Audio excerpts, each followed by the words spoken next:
Good afternoon, and welcome to the Way of Salvation Christian Church presents the 1-year Chronological Bible 365-day reading plan brought to you by Tyndale House Publishers.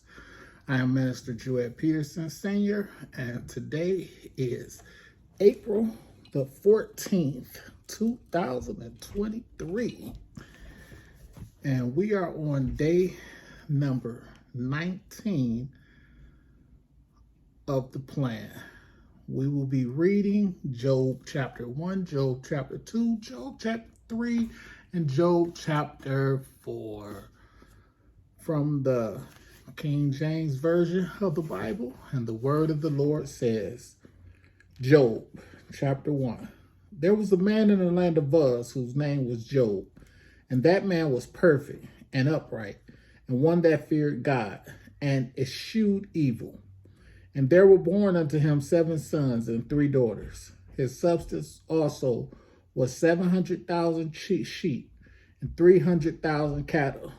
No, his substance also, verse 3, was 7,000 sheep and 3,000 camels, and 500 yoke of oxen and 500 she-asses, and a very great household, so that this man was the greatest of all the men of the east.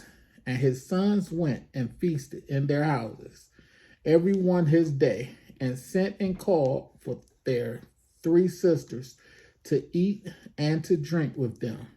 And it was so, when the days of their feasting were gone about, that Job sent and sanctified them, and rose up early in the morning, and offered burnt offerings according to the number of them all. For Job said, it may be that my sons have sinned and cursed God in their hearts. Thus did Job continually. Now there was a day when the sons of God came to present themselves before the Lord, and Satan came also among them. And the Lord said unto Satan, Whence comest thou? Then Satan answered the Lord and said, From going to and fro in the earth, and from walking up and down in it. And the Lord said unto Satan, Hast thou considered my servant Job? And there is none like him in the earth, a perfect and an upright man, one that feareth God and escheweth evil. Then Satan answered the Lord and said, Doeth Job fear God for naught? Hast not thou made a hedge about him, and about his house, and about all that he hath on every side? Thou hast blessed the work of his hands, and his substance is increased in the land.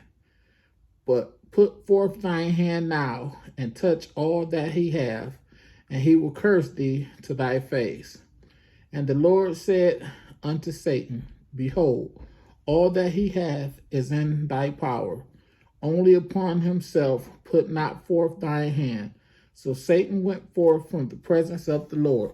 And there was a day when his sons and his daughters were eating and drinking wine in their eldest brother's house. And there came a messenger unto Job and said, The oxen were plowing and the asses feeding beside them, and the Sabeans fell upon them and took them away.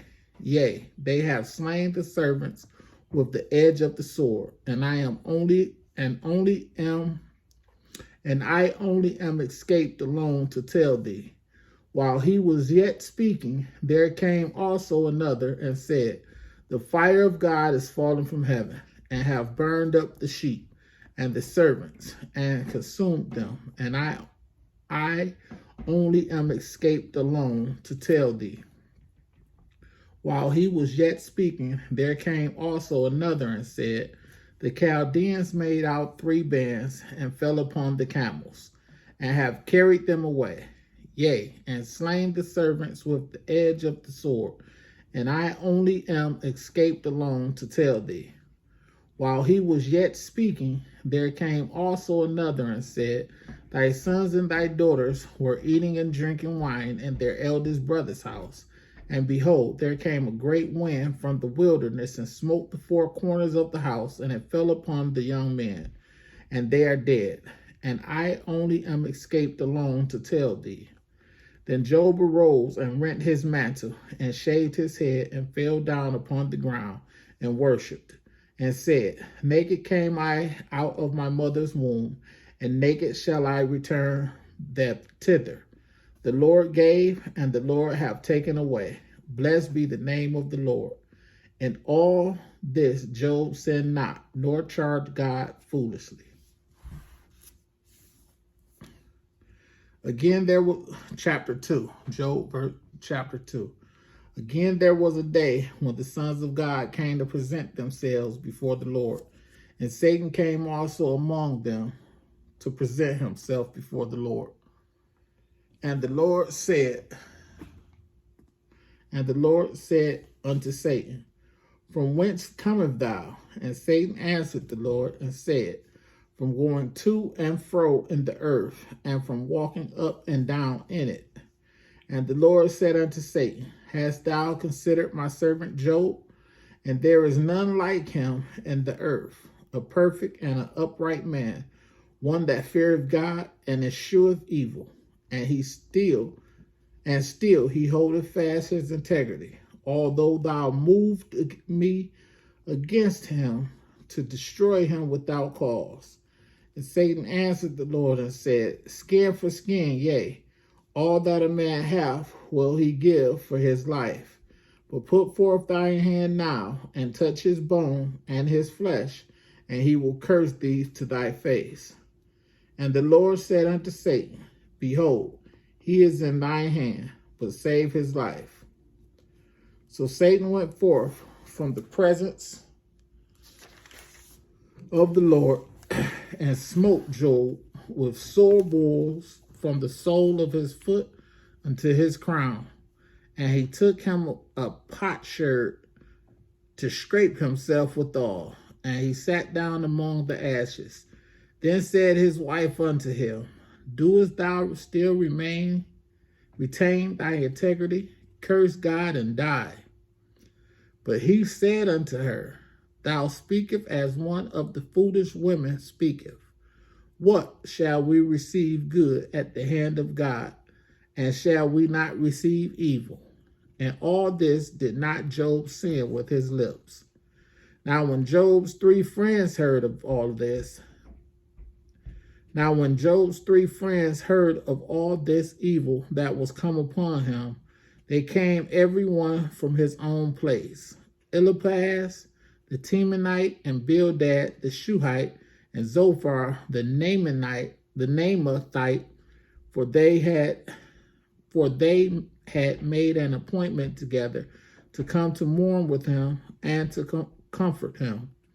And when they lifted up their eyes afar off and knew him not, they lifted up their voice and wept. And they rent every one his mantle and sprinkled dust upon their heads toward heaven. So they sat down with him upon the ground 7 days and 7 nights, and none spake a word unto him, for they saw that his grief was very great. Job chapter 3. After this, opened Job his mouth and cursed his day. And Job spake and said, Let the day perish wherein I was born, and the night in which it was said, There is a man-child conceived. Let the day be darkness, let not God regard it from above, neither let the light shine upon it. Let darkness and the shadow of death stain it. Let a cloud dwell upon it. Let the blackness of the day terrify it. As for the night, let darkness seize upon it.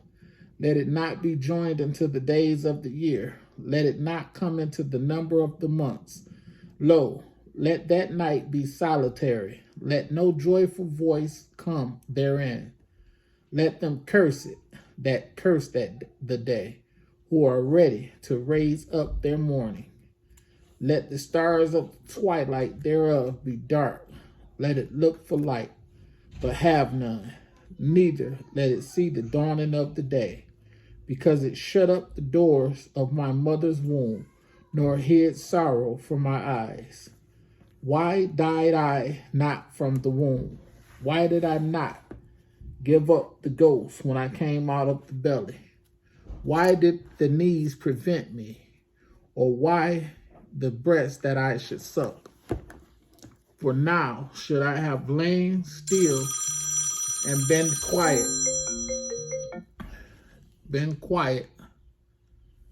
I should have slept. Then had I been at rest with kings and counselors of the earth, which build desolate places for themselves, or with princes that had gold, who filled their houses with silver. Or as in hidden untimely birth, I had not been as infants which never saw light.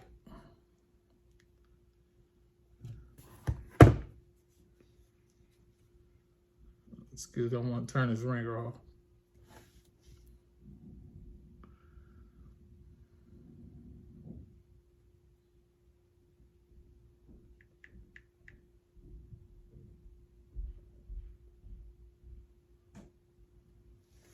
Excuse me.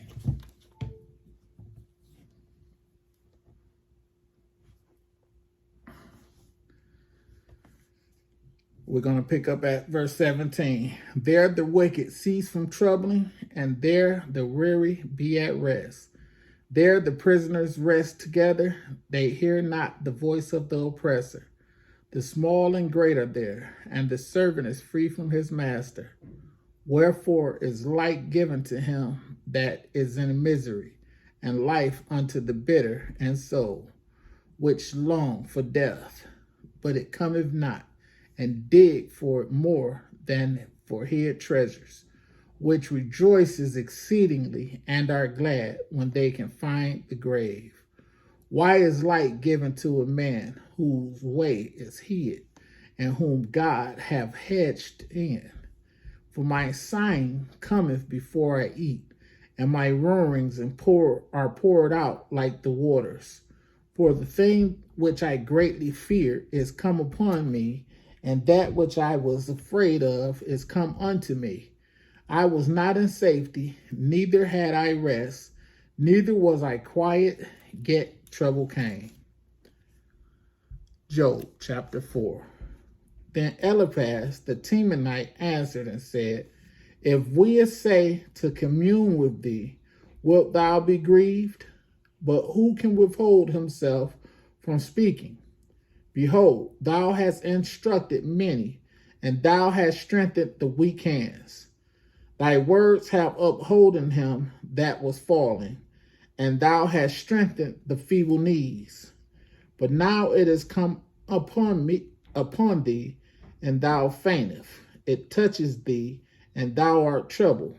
Is not thy fear, thy confidence, thy hope, and the uprightness of thy ways? Remember, I pray thee, whoever perished, being innocent, or where were the righteous cut off?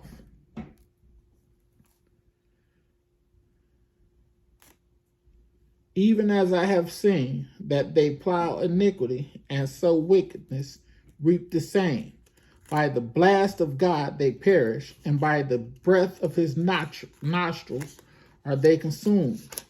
The roaring of the lion, and the voice of the fierce lion, and the teeth of the young lions are broken. The old lion perisheth for lack of prey, and the stout lion's whelps are scattered abroad. Now a thing was secretly brought to me, and mine ear received a little thereof. And thoughts from the visions of the night, when deep sleep falleth on men, fear came upon me, and trembling, which made all my bones to shake. Then a spirit passed before my face. The hair of my flesh stood up. It stood still, but I could not discern the form thereof. An image was before mine eyes. There was silence, and I heard a voice saying, Shall mortal man be more just than God? Shall a man be more pure than his maker? Behold, he put no trust in his servants, and his angels he's charged with folly. How much less in them that dwell in houses of clay, whose foundation is in the dust, which are crushed before the moth. They are destroyed from morning to evening. They perish forever without any regarding it. Doeth not their excellency, which is in them, go away. They die, even without wisdom. May the Lord have a blessing, a rich blessing, to the reading of his word. Have a blessed day.